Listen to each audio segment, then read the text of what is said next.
आज की कहानी है विश्वास और समर्पण। बहुत पुरानी बात है। किसी नगर में एक प्रतापी राजा राज किया करता था। उसका मंत्री बहुत ही बुद्धिमान और राजभक्त था। राजा और मंत्री दोनों का एक एक पुत्र था। राजा और मंत्री की तरह राजकुमार और मंत्री कुमार भी एक दूसरे पर पूरा विश्वास करते और सच्चे मित्रों की तरह खेलते कूदते थे। एक दिन राजकुमार और मंत्री कुमार जंगल में शिकार खेलने गए। शिकार खेलते खेलते दोनों बहुत दूर निकल गए। शाम हो जाने के कारण उन्होंने जंगल में ही किसी वृक्ष के नीचे रात बिताने का निश्चय किया। वे विश्राम करने के लिए ठीक स्थान ढूंढ रहे थे कि तभी उन्हें दूर तेज प्रकाश दिखा। प्रकाश देखकर दोनों कुमार उस ओर बढ़े।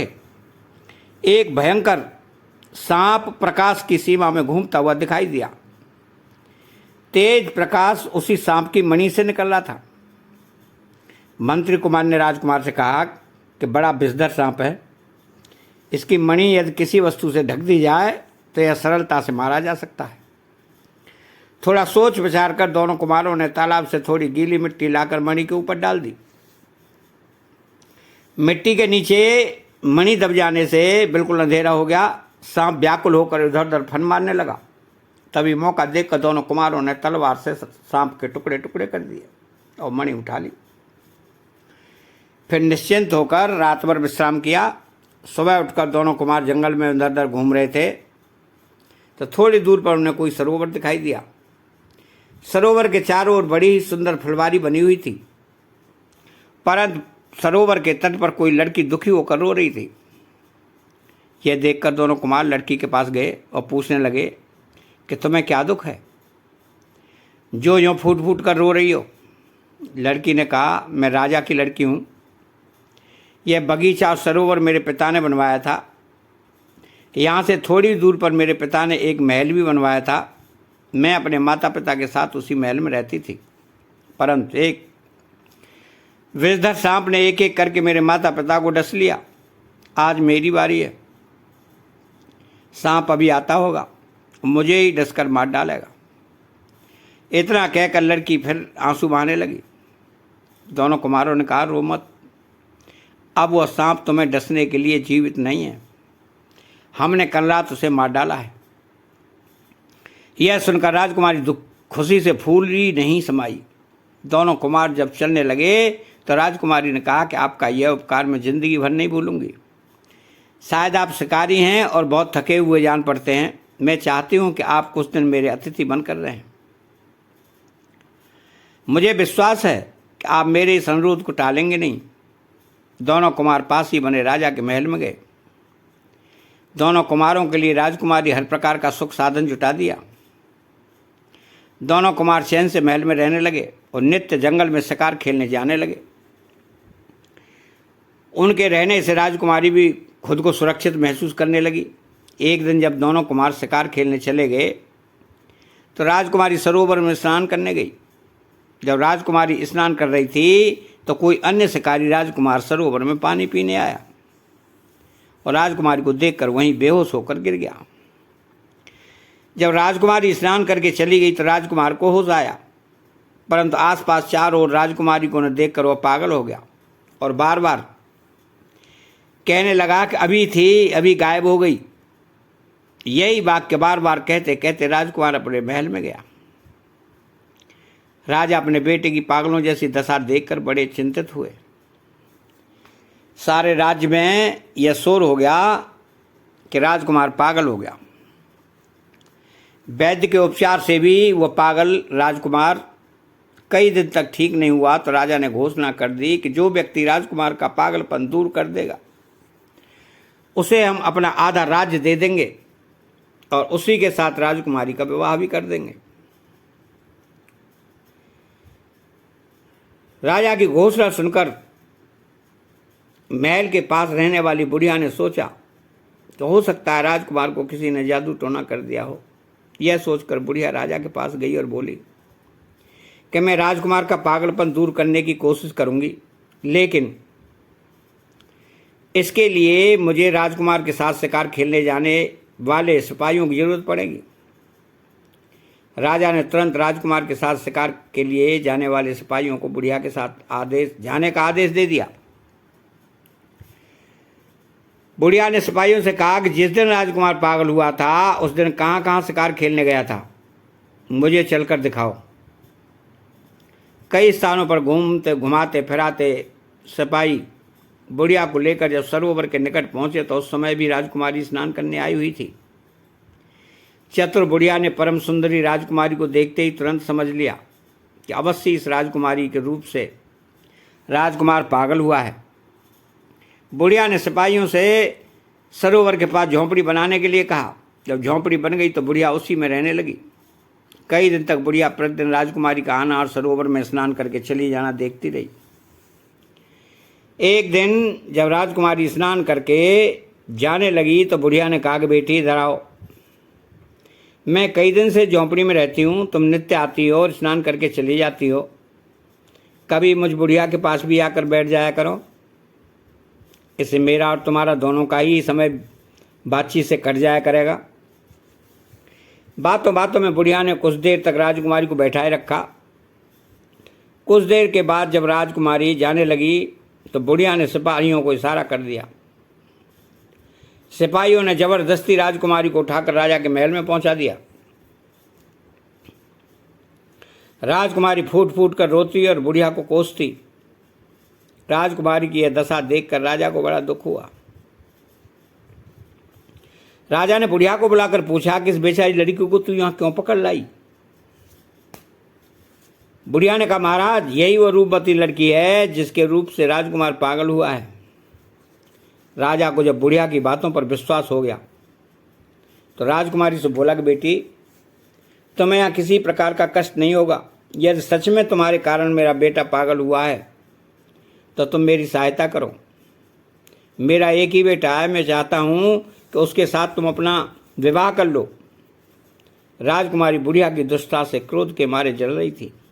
उसने कहा, इस पर विचार करने के लिए मैं 2 वर्ष की तपस्या करूँगी, इसके बाद में अपना विचार बताऊंगी। राजा ने सहर्ष उसे 2 वर्ष की तपस्या करने का समय दे दिया।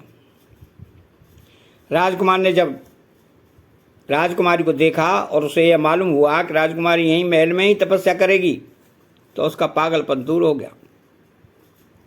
उधर राजकुमार और मंत्री कुमार जब शिकार खेल कर लौटे तो पता चला कि राजकुमारी सुबह से गायब है। राजकुमार को इससे बड़ा दुख हुआ। थोड़ा सोच विचार के बाद मंत्री कुमार ने राजकुमार से कहा, आप दुखी न हो, मैं हर संभव प्रयत्न करके राजकुमारी को खोज निकालूंगा। उसी दिन से मंत्री कुमार नित्य ही दूर दूर तक जाकर राजकुमारी की खोज करने लगा। इसी तरह बहुत दिन बीत गए परंतु राजकुमारी का कुछ भी पता न चला। अंत में एक दिन ढूंढते ढूंढते मंत्री कुमार उसी राज्य में पहुंचा जिसमें राजकुमारी को बंदी बनाकर लाया गया था। मंत्री कुमार जिस नगर में भी जाता था वहाँ के राजा रानी राजकुमार और राजकुमारी के बारे में जरूर पूछताछ करता था। उस राज्य में भी पहुंचकर मंत्री कुमार ने किसी नगरवासी से पूछा, क्यों भाई, इस नगर का राजा कैसा है? नगरवासी ने कहा कि राजा तो बहुत अच्छा है पर इन दिनों वो बड़ी परेशानी में पड़ा हुआ है। मंत्री कुमार ने पूछा कि कैसी परेशानी भाई? तो नगरवासी ने बताया कि राजकुमार एक दिन जंगल में शिकार खेलने गया तो वहाँ किसी सुंदरी के रूप को देखकर मूर्छित हो गया था और तभी से पागल हो गया था। राजा ने राजकुमार के पागलपन को दूर करने के लिए आधा राजपाट और राजकुमारी से शादी कर देने की घोषणा की। एक बुढ़िया ने उस सुंदरी को बंदी बनाकर राजा के पास ला दिया। अब राजा उस बुढ़िया को आधा राजपाट देकर उसके लड़के के साथ अपनी राजकुमारी की शादी करेगा। मंत्री कुमार ने पूछा, तो उस सुंदरी से राजकुमार की शादी हो गई? तो नगरवासी ने कहा कि नहीं, शादी तो अभी नहीं हुई, वह सुंदरी 2 वर्ष से तपस्या कर रही है। अब 2-4 दिन में वह अपना विचार राजा को बताई। परंतु सुंदरी के आने से राजकुमार का पागलपन दूर हो गया है। मंत्री कुमार ने पूछा कि बुढ़िया और उसका लड़का कहाँ है? नगरवासी ने बताया कि राजमहल के पास ही बुढ़िया की झोंपड़ी है। उसका लड़का पागल है, 3-4 साल बाद कहीं से मांगता खाता इधर भी आ जाता है, क्योंकि राजा वचन दे चुका है, इसलिए अपनी राजकुमारी की शादी उस पागल से अवश्य कर देगा। मंत्री कुमार ने उस नगरवासी से सारा हालचाल और बुढ़िया के पागल लड़के की सूरत शकल का पता लगा लिया। पूरी बात जान लेने के बाद मंत्री कुमार लौटकर राजकुमार के पास गया, उसे सब बातें बताईं। राजकुमार को थोड़ा संतोष देकर मंत्री कुमार फिर वहाँ से निकला और रास्ते में ही उसने बुढ़िया के पागल लड़के का वेश बना लिया और पागलों की तरह बकता बड़बड़ाता बुढ़िया की झोपड़ी में गया। बुढ़िया ने उसे अपना लड़का समझकर बहुत प्यार किया। फिर खाना देते हुए बोली, अच्छा हुआ बेटा तू चला आया, तेरे साथ अब राजकुमारी की शादी हो जाएगी। मेरे तेरे लिए भी अब महल बन जाएगा, तू भी अब राजा का आधा राज्य लेकर राजा बन जाएगा। परंतु मंत्री कुमार कुछ भी नहीं बोलता था, और यदि बोलता था तो बिल्कुल उसके पागल लड़के जैसा। खा पी कर उस रात वो बुढ़िया की झोंपड़ी में ही सो गया। दूसरे दिन सवेरा होते ही सारे राज्य में शोर हो गया कि बुढ़िया का लड़का आ गया। बुढ़िया भी खुशी खुशी लड़के को राजमहल दिखाने ले गई। राजा ने बुढ़िया के लड़के को दामाद मान सारे राजमहल में घूमने फिरने और अपनी लड़की देखने की आज्ञा दे दी। तो मंत्री कुमार बुढ़िया के लड़के के रूप में पागल बनकर सारे महल में घूमने फिरने लगा और राजा की लड़की से पागलों की तरह बोलता हुआ वहाँ भी गया जहाँ राजकुमारी तपस्या कर रही थी। राजकुमारी के पास पहुंचकर मंत्री कुमार ने बहुत धीरे से कहा कि मैं बुढ़िया के लड़के का रूप बनाकर तुम्हारे पास तक पहुंचाऊं। अब तुम चिंता मत करो, मैं रात को इसी पागल वेश में तुम्हारे पास आऊँगा। तुम तैयार रहना, मौका देखकर मैं तुम्हें यहाँ से निकाल कर ले जाऊँगा। तो राजकुमारी ने मंत्री कुमार को पहचान लिया। वह बहुत प्रसन्न हुई, बोली मैं तैयार रहूँगी। मेरी इतनी वर्षों की तपस्या आज सफल हुई, अब मुझे कोई चिंता नहीं है। राजकुमारी से बातचीत करके मंत्री कुमार पागलों की तरह इधर उधर देखता वापस बुढ़िया की झोंपड़ी में चला गया। रात को जब सभी कर्मचारी सो गए तो मंत्री कुमार बुढ़िया के पुत्र के रूप में पागलों जैसा बड़बड़ाता हुआ इधर उधर घूमने लगा। सिपाही और कर्मचारी उसे राजा का दामाद मानकर कुछ नहीं बोलते थे। उसके लिए हर समय आने जाने की पूरी छूट थी। मंत्री कुमार घूमता फिरता राजा के महल के भीतर राजकुमारी के पास गया। राजकुमारी तैयार बैठी थी। मंत्री कुमार राजकुमारी को अपने साथ लेकर बाहर निकला। कुछ सिपाहियों ने राजकुमारी को मंत्री कुमार के साथ देखा। उन्होंने समझा कि राजा की लड़की अपने होने वाले पति के साथ कहीं घूमने जा रही है। किसी ने उन्हें रोका नहीं। मंत्री कुमार राजकुमारी सवेरा होते होते उस राज्य से बाहर हो गए। रात में सुंदरी राजकुमारी के निकट भागने की बात सुनकर राजा बड़ा दुखी हुआ। सारे राज्य में शोक छा गया। मंत्री कुमार जब राजकुमारी को लेकर राजकुमार के पास पहुंचा तो उनके जीवन में जैसे हरियाली सी छा गई। मंत्री कुमार ने राजकुमारी को राजकुमार के साथ विवाह कर लेने की सलाह दी। राजकुमार और राजकुमारी पहले से ही एक दूसरे को चाहते थे, इसलिए मंत्री कुमार की बात दोनों ने मान ली। राजकुमार और राजकुमारी का विवाह हो जाने के बाद मंत्री कुमार ने कहा कि हमें घर से निकले 2 वर्ष से अधिक हो गए, हमारे माता पिता दुखी होंगे, अब हमें अपने राज्य में लौटना चाहिए। तो उसी दिन राजकुमार राजकुमारी और मंत्री कुमार अपने राज्य की ओर चल पड़े। रास्ता बहुत लंबा था। चलते चलते राजकुमारी राजकुमार थक गए। मंत्री कुमार ने उनके आराम की व्यवस्था एक वृक्ष के नीचे कर दी। जब राजकुमार राजकुमारी वृक्ष के नीचे सो रहे थे तो वृक्ष पर 2 पंछी भी कहीं से आकर बैठ गए। वे आपस में कुछ बातें करने लगे। मंत्री कुमार बुद्धिमान तो था ही, वह पक्षियों की भाषा भी समझता था। वृक्ष पर बैठे दोनों पंछी जब आपस में बातचीत करने लगे तो मंत्री कुमार ने सुना। एक पंछी कह रहा था कि मंत्री कुमार और राजकुमार एक दूसरे को प्यार तो खूब करते हैं, परंतु कल इन दोनों का साथ छूट जाएगा। दूसरे पंछी ने पूछा, कैसे? पहले पंछी ने बताया कि यहाँ से चलकर राजकुमार जब अपने राज्य में पहुँचेगा तो राजा इसकी सवारी के लिए हाथी भेजेगा। उस हाथी पर चढ़कर राजकुमार जब महल की ओर जाने लगेगा, हाथी इसे पटक कर मार डालेगा। दूसरे पंछी ने कहा, यह तो बड़े दुख की बात है, क्या किसी तरह से राजकुमार के प्राण नहीं बच सकते? पहले पंछी ने बताया कि यदि राजकुमार को हाथी के स्थान पर घोड़े की सवारी दी जाए तो यहाँ तो उसके प्राण बच जाएंगे, किंतु राजकुमार जब महल के फाटक पर पहुँचेगा तो फाटक टूटकर उसके सिर पर गिर पड़ेगा और राजकुमार की मृत्यु हो जाएगी। दूसरे पक्षी ने कहा कि यह भी दुख की बात है, क्या राजकुमार के प्राण वहाँ भी किसी तरह बच नहीं सकते? तो पहले पंछी ने कहा, यदि महल के फाटक को पहले ही गिरा दिया जाए तो वहाँ भी राजकुमार के प्राणों का खतरा टल जाएगा, परंतु फिर आधी रात को विषधर सर्प के डसने से राजकुमार की मृत्यु हो जाएगी। दूसरे पंछी ने पूछा, क्या यहाँ भी राजकुमार की रक्षा किसी तरह हो सकती है?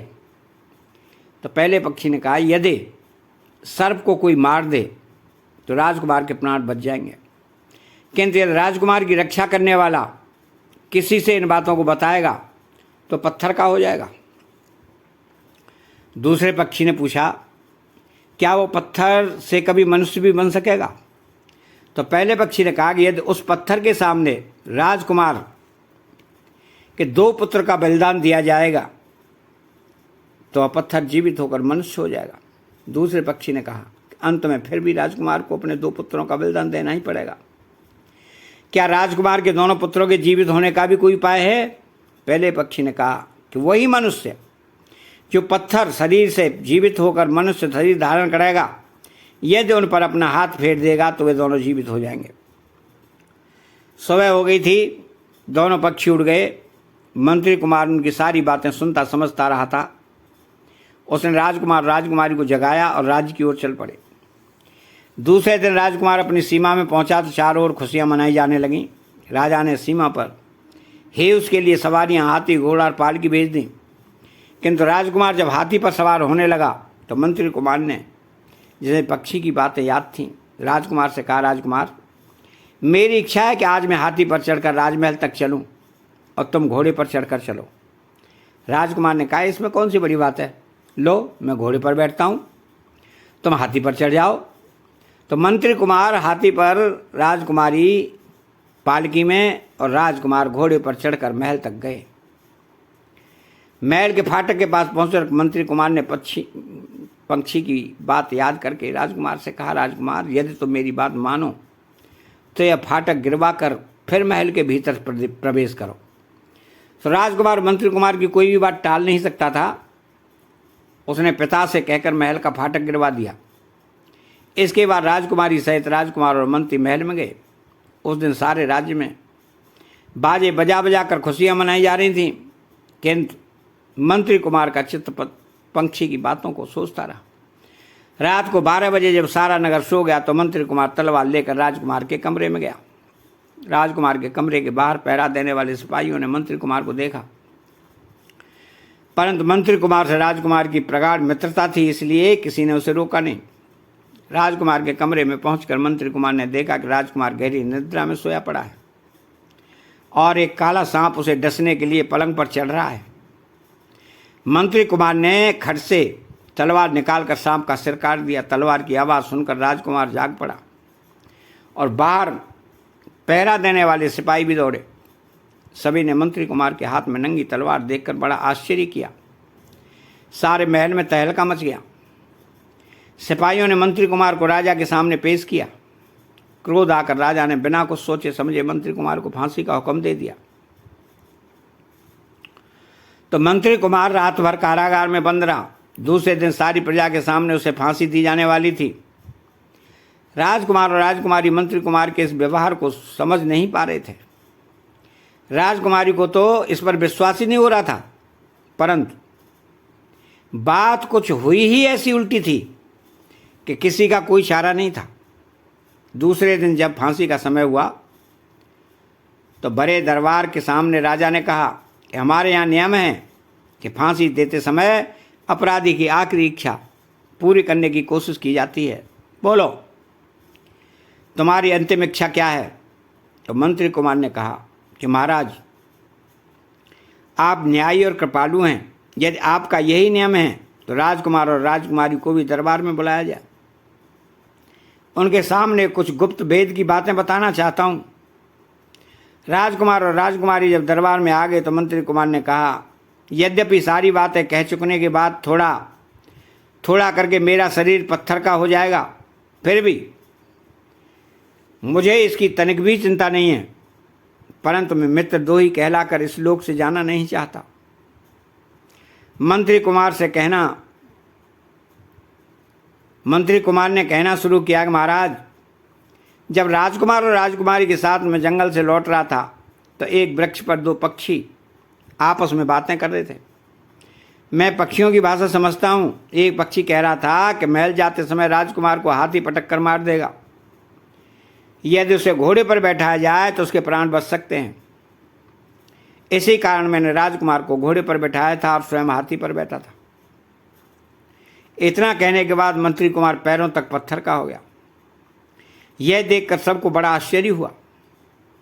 मंत्री कुमार ने आगे बताया कि पंछी ने यह भी कहा था कि राजकुमार यदि हाथी से बच जाएगा तो महल का फाटक गिरने से उसकी मृत्यु हो जाएगी। यदि उसके नीचे पहुंचने से पूर्व भी फाटक को गिरा दिया जाए तो राजकुमार बच सकता है। इसीलिए मैंने राजकुमार से कहकर फाटक गिरवा दिया था। इतना बताने के बाद मंत्री कुमार का शरीर गले तक पत्थर का हो गया। दरबार में बैठे सभी दरबारी दुखी होकर आह करने लगे। मंत्री कुमार ने आगे कहा, तीसरी बात पक्षी ने यह कही थी कि रात को 12 बजे जब राजकुमार को सो रहा होगा तो एक विषधर सांप उसे डस लेगा। यदि कोई उस सर्प को मार दे तो राजकुमार के प्राण बच सकते हैं। उसी सर्प को मारने के लिए मैं राजकुमार के कमरे में तलवार लेकर गया था। आप सब जाकर देखिए, राजकुमार के पलंग के नीचे मरा हुआ सांप पड़ा होगा। पक्षी ने कहा था कि यदि ये सब बातें राजकुमार की रक्षा करने वाला किसी को बताएगा तो पत्थर का हो जाएगा, इसीलिए मैंने बताना नहीं चाहता था। इतना कहने के तुरंत बाद ही मंत्री कुमार का शेष शरीर भी पत्थर का हो गया। राजा, मंत्री, प्रजाजन यह सारा कौतुक देखकर सुनकर बड़े दुख में पड़ गए। सबके मुंह से यही निकलता कि बेचारे मंत्री कुमार के प्राण भलाई भलाई में चले गए। राजकुमार और राजकुमारी ने शोक के मारे कई दिनों तक कुछ खाना खाया पिया नहीं। मंत्री कुमार के पत्थर शरीर को राजकुमार ने अपने महल में मंदिर बनवा कर उसमें रख दिया था। राजकुमार और राजकुमारी नित्य उस पत्थर की मूर्ति की पूजा किया करते थे। इसी प्रकार बहुत दिन बीत गए। राजकुमार के 2 पुत्र भी पैदा हुए, पर वे मंत्री कुमार के पत्थर शरीर की पूजा निरंतर करते रहे। एक दिन राजकुमार जब पत्थर शरीर की पूजा कर रहा था तो मंत्री कुमार प्रकट होकर बोला, राजकुमार, यदि तुम मुझे निरपराध समझते हो और चाहते हो कि मैं फिर से जीवित हो जाऊं तो अपने दोनों पुत्रों का बलिदान मेरे सामने कर दो। राजकुमार मंत्री कुमार की यह बात सुनते ही राजकुमारी के पास गया। बोला, मंत्री कुमार आज स्वयं प्रकट होकर कहता था कि यदि तुम मुझे निरपराध समझते हो और चाहते हो कि मैं फिर से जीवित हो जाऊं तो अपने दोनों पुत्रों का मेरे सामने बलिदान कर दो। तुम्हारा क्या विचार है? राजकुमारी ने कहा, मंत्री कुमार ने मेरे और तुम्हारे दोनों के प्राण बचाए हैं, इसलिए उनके प्राण के लिए हम अपने प्राणों से प्यारे दोनों पुत्रों को अर्पित कर देंगे। उसी समय राजकुमार और राजकुमारी ने अपने दोनों पुत्रों का बलिदान मंत्री कुमार के पत्थर शरीर के सम्मुख कर दिया। मंत्री कुमार पुनः जीवित हो गया। उसने राजकुमार और राजकुमारी को धन्य धन्य कहा और हाथ फेर कर उसके दोनों पुत्रों को जीवित कर दिया। राजकुमार और राजकुमारी अपने बीच मंत्री कुमार को फिर से जीवित देखकर बहुत प्रसन्न हुए। सारे राज्य में मंत्री कुमार की प्रशंसा की जाने लगी। अतः चैनल को सब्सक्राइब करें, बेल आइकन घंटी को दबाएं और कमेंट बॉक्स में जय श्री कृष्णा लिखें। बहुत बहुत धन्यवाद, बहुत बहुत धन्यवाद।